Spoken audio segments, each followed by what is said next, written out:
বানপীড়িতৰ কাষত উপস্থিত হৈ এবাৰ শৃংখল চলিহাই নিপকুৰ বিৰুদ্ধে আন্দোলন ঘোষণা কৰিছে। বানপীড়িতৰ দুখ দুৰ্দশাৰ বুজ লৈ শৃংখল চলিহাই এবাৰ নিপকুৰ বিৰুদ্ধে গৰ্জন দিছে।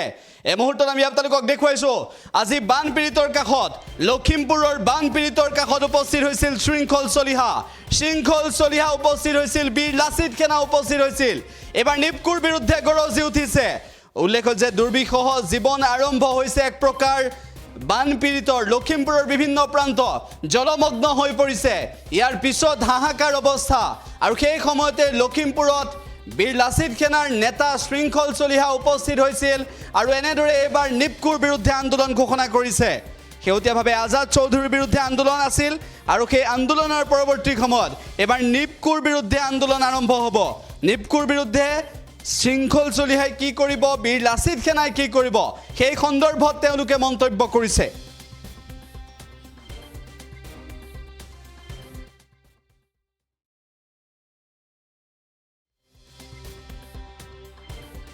ভূমিপুত্ৰ মানুহখিনিৰ লগত সদায় সদায় এনেকৈ কোনোবা নেপকৈ এদিন হেতালি খেলিব, এদিন বেলেগে হেতালি খেলিব, এই কথাবিলাক নহ'ব। আৰু আমি নেপকো অফিচলৈ যাম অতি শীঘ্ৰে। প্ৰাণজিৎ গগৈ ডাঙৰীয়াৰ নেতৃত্বত এটা সজাতি দল যাব তালে। আৰু এটা কথা, নেপকো অফিচত চাহ বিস্কুট খাবলৈ নাযাওঁ, কিন্তু ৰিজাল্ট দিব লাগিব আৰু ডাউন ষ্ট্ৰীমত হেৰিটো কৰিব লাগিব, গাৰ্ডৱাল কৰিব লাগিব। আৰু আমি নেপকো কৰ্তৃপক্ষক ইয়াৰ পৰা সকিয়নি দিছোঁ, আপোনালোকৰ অফিচত চাহ বিস্কুট খাবলৈ বীৰ লাচিত সেনা অসমৰ সৈনিক নাযায়। আপোনালোকে এই মানুহখিনিক সংস্থাপন দিব লাগিব আৰু ক্ষতিপূৰণ দিব লাগিব, আৰু নহ'লে কিন্তু গোটেই খিলঞ্জীয়া মানুহক লৈ কিন্তু এক বৃহৎ আন্দোলনৰ সৃষ্টি হ'ব। আমি দেখি যে বিভিন্ন সময়ত নেপকোৱে হওক বা NSPCৰ বিৰুদ্ধে উত্তৰ অসমত বিশেষকৈ প্ৰতিবাদ জোৱাৰ উঠে, সমগ্ৰ অসম জুৰি পায়। কিন্তু বিভিন্ন দল সংগঠনে প্ৰতিবাদ আৰম্ভ কৰে, তাৰপিছত প্ৰতিবাদ গৈ গৈ নাইকিয়া হয়। সেইকাৰণে আমি কৈছোঁ যে খিলঞ্জীয়া মানুহৰ নেতৃত্বত এখন আন্দোলন হওক, দল সংগঠনৰ নেতৃত্বত নহয়। খিলঞ্জীয়া মানুহৰ নেতৃত্বত আৰম্ভ হওক। বীৰ লাচিত সেনা নামৰ সত্তাটো তেওঁলোকৰ লগত, তেওঁলোকৰ পক্ষত উৰে নিশা থাকিব, উৰে নাচিব লাগিব। এটা আন্দোলন কৰিব লৈছিলে NSPCৰ বিৰুদ্ধে, কিন্তু লখিমপুৰ SPয়ে পাৰ্মিশ্যন দিয়া নাই, ক্ষমা কৰিব, ধেমাজি SPয়ে পাৰ্মিশ্যন দিয়া নাই।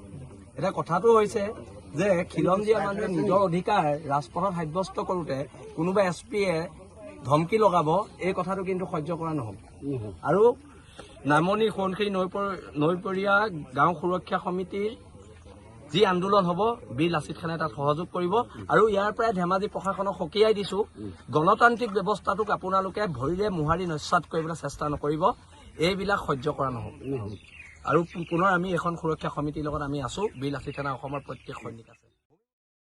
হিচাপে আমি কিছু পৰিমাণে এই দুৰ্গত অঞ্চলত আহি অসহায়সকলক সহায় হোৱাৰ হাত আগবঢ়াইছোঁ। এটা যথেষ্ট নহয়। আমাৰ মূল দাবীটো হ'ল নেপকোৰ বিৰুদ্ধে। নেপকোৱে প্ৰতি বছৰে তেওঁলোকে এটা হোৱাটছআপ মেছেজ যোগে তেওঁলোকে সতৰ্কতা প্ৰদান কৰিব আৰু তেওঁলোকে ৰাতিৰ ভিতৰতে পানী এৰি দিব, আৰু আমাৰ খিলঞ্জীয়া, আমাৰ গাঁওবাসী ৰাইজৰ পশুধন, জীৱন, ধন, সম্পদ সকলো শেষ হৈ যাব। এইটো কেতিয়াও হ'ব নোৱাৰে। গতিকে আমি বিচাৰোঁ অসম চৰকাৰ আৰু জিলা প্ৰশাসনে ইয়াত নেপকো কৰ্তৃপক্ষক আনি ভেকু ভাওনা কৰিব নালাগে। আমি দেখি আহিছোঁ 405 মেগাৱাট সম্পন্ন নেপকো জলবিদ্যুৎ প্ৰকল্পই লখিমপুৰবাসীক কেনেদৰে জ্বলা-কলা খুৱাই আছে। এইটো আজিৰ ঘটনা নহয়, কিন্তু এনেধৰণৰ ধাৰাবাহিকভাৱে চলি থাকিব আৰু তেওঁলোকে প্ৰতিবাৰেই এনেকুৱা ধৰণৰ আলোচনা কৰি চাহ মিঠা খাই ঘূৰি যাব, ৰিজাল্ট একো নাপাম, এই কথা কেতিয়াও হ'ব নোৱাৰে। বীৰ লাচিত সেনা অসমে এটা আমি গণতান্ত্ৰিক আন্দোলনৰ পোষকতা কৰিছোঁ আৰু নিপকোৰ বিৰুদ্ধে আন্দোলন হ'ব। আৰু নিপকোৱে প্ৰতিগৰাকী খিলঞ্জীয়া মানুহৰ, যিসকলে ইয়াত দিশহাৰা হৈছে, যিসকলে ঘৰ, ধন, সম্পদ, পশুধন হেৰাইছে, তেওঁলোকৰ তেওঁলোকক ক্ষতিপূৰণ দিব লাগিব। তেওঁলোকৰ ঘৰ যিসমূহ ভাঙিছে সম্পূৰ্ণ ঘৰ নিৰ্মাণ কৰি দিব লাগিব। আৰু প্ৰতিটো মুহূৰ্তত কিন্তু বীৰ লাচিত সেনাই নিপকোৰ ওপৰত